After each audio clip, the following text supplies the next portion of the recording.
seorang pejabat negara tertangkap tangan dengan puluhan ribu dolar di saku. Kong kali kong aparat penegak hukum memanipulasi anggaran pengadaan simulator SIM terbongkar. Keterlibatan oknum partai politik dalam pengaturan kebijakan impor sapi terungkap dalam persidangan. Apakah semua itu keberhasilan KPK semata? Tidak, ada peran vital masyarakat dalam berbagai pengungkapan kasus oleh KPK. Masyarakat Indonesia harus bangkit dan ambil bagian dalam perang melawan korupsi. Masyarakat adalah mitra sejajar yang menjadi mata dan telinga KPK dalam upaya pemberantasan korupsi. Peran masyarakat begitu vital dalam pemberantasan korupsi, sehingga negara memberikan perlindungan berupa status hukum maupun perlindungan keamanan bagi mereka yang melaporkan tindak pidana korupsi.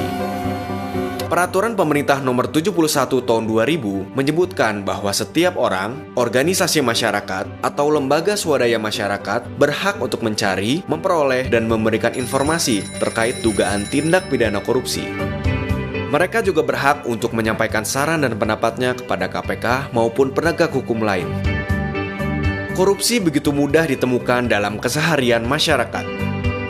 Undang-Undang Nomor 31 Tahun 1999 Junto Undang-Undang Nomor 20 Tahun 2001 tentang pemberantasan tindak pidana korupsi mengelompokkan jenis korupsi ke dalam 7 kategori yang terdiri atas perbuatan melawan hukum atau penyalahgunaan kewenangan yang merugikan keuangan negara, suap menyuap, penggelapan dalam jabatan, pemerasan, perbuatan curang, benturan kepentingan dalam pengadaan, dan gratifikasi. Sejak berdiri pada tahun 2003, KPK mendapatkan kepercayaan dan antusiasme yang tinggi dari masyarakat. Laporan pengaduan masyarakat yang diterima KPK berkisar pada angka 6.000 laporan setiap tahunnya. Laporan yang diterima kemudian diproses sesuai mekanisme internal KPK. KPK akan memverifikasi setiap laporan yang masuk. Jika benar-benar terdapat dugaan korupsi dengan bukti permulaan yang kuat, serta memenuhi kriteria laporan yang baik, maka akan berlanjut pada proses penelaahan pengaduan. Menurut Pasal 11 Undang-Undang Nomor 30 Tahun 2002, tindak korupsi yang dapat ditangani KPK adalah korupsi dilakukan oleh aparat penegak hukum, penyelenggara negara, serta pihak lain yang terkait menyangkut kerugian negara paling sedikit 1 miliar rupiah, serta mendapat perhatian dan meresahkan masyarakat. Dalam proses penelaahan, akan dicek apakah laporan pengaduan merupakan kewenangan KPK. Jika bukan, maka laporan akan diteruskan ke penegak hukum atau instansi berwenang lainnya. Jika merupakan kewenangan KPK, akan dipastikan apakah laporan sudah ditangani aparat hukum lain atau belum. Jika laporan pengaduan telah ditangani aparat penegak hukum lainnya, maka KPK akan melakukan koordinasi dan supervisi terhadap penegak hukum terkait. Jika belum ditangani dan ditemukan bukti permulaan yang cukup, maka KPK akan melakukan penyelidikan dan dapat ditingkatkan ke penyidikan dan penuntutan.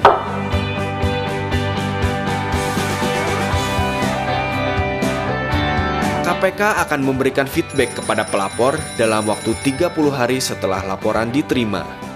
Jika tidak lolos verifikasi, berarti laporan dikembalikan untuk dilengkapi atau diteruskan ke aparat penegak hukum lain karena bukan tindak pidana korupsi atau bukan kewenangan KPK. Faktanya, dari 6.000 laporan pengaduan yang diterima setiap tahunnya, hanya sekitar 17% yang berindikasi tindak pidana korupsi dan dapat ditindaklanjuti KPK. Laporan yang baik disampaikan secara tertulis, dilengkapi dengan identitas pelapor, yaitu nama, alamat lengkap, pekerjaan, nomor telepon, dan fotokopi KTP. Laporan berisi kronologi dugaan tindak pidana korupsi, dilengkapi dengan bukti-bukti permulaan yang sesuai. Laporan juga berisi informasi nilai uang yang dikorupsi, kerugian keuangan negara, serta nilai penyuapan, pemerasan, atau penggelapan. Laporan yang baik juga disertai sumber informasi untuk pendalaman. Laporan pengaduan sebaiknya tidak dipublikasikan dan diberikan keterangan apabila kasus tersebut sudah pernah ditangani oleh penegak hukum.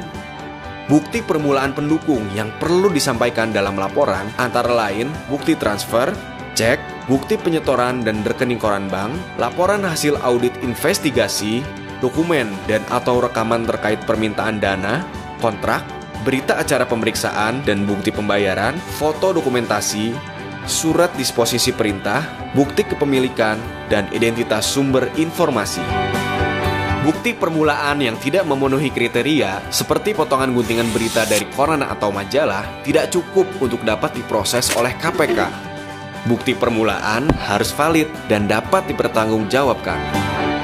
Masyarakat dapat menyampaikan laporannya dengan cara datang langsung ke gedung KPK, PO Box, mengirimkan surat melalui fax atau email, melalui telepon,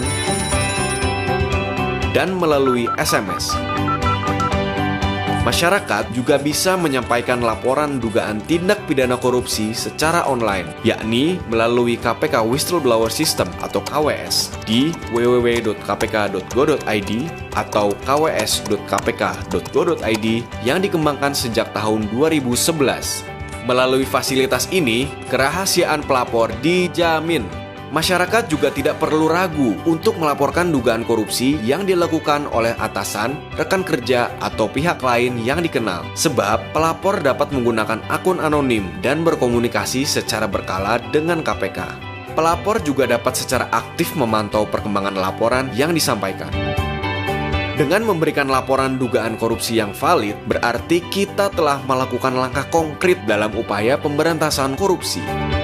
Kita juga telah membantu terwujudnya fasilitas kesehatan yang terjangkau, mencegah anak-anak putus sekolah karena tingginya biaya pendidikan, dan meringankan himpitan beban hidup masyarakat kecil. Ayo, tingkatkan kualitas laporan. Laporan yang baik akan mempercepat pengungkapan dugaan tindak pidana korupsi. Semua bisa berantas korupsi.